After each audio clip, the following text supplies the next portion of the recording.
তো গাইস প্রথমে ভিডিওটি দেখো, তারপরে এই ভিডিওর ফানি কমেন্ট পড়বো। যতই ঝড় বৃষ্টি আসুক আর তুফান আসুক, আমার কাঁঠাল খাওয়া কেউ ঠেকাতে পারবে না। আর এই ঝড় বৃষ্টির দিনে কিন্তু কাঁঠাল খেতে আরো বেশি মজা। আর আমার মতো কাঁঠাল প্রেমী কারা কারা আছেন অবশ্যই কিন্তু কমেন্ট করবেন।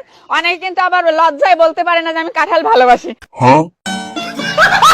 तो चलिए शुरू करते हैं। ঝড় বৃষ্টির মধ্যে পড়ে গেলে কাঁঠাল ফেটে ডেলিভারি হয়ে যাবে।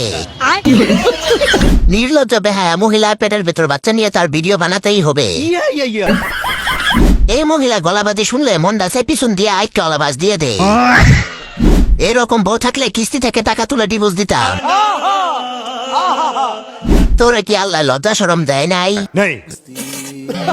এ হলো পানি ব্যবসায়ী, 12 বেটা পানি পেটের ভিতর ভরে পেট ফুলিয়ে ভিডিও করে। এই মেন্টাল মহিলা ফেসবুকে ভাইরাস বানিয়ে ফেলেছে। ঠিক বলেছো। গাভিন হয়েছে তারপরও আমাদের শান্তি দিতেছে না।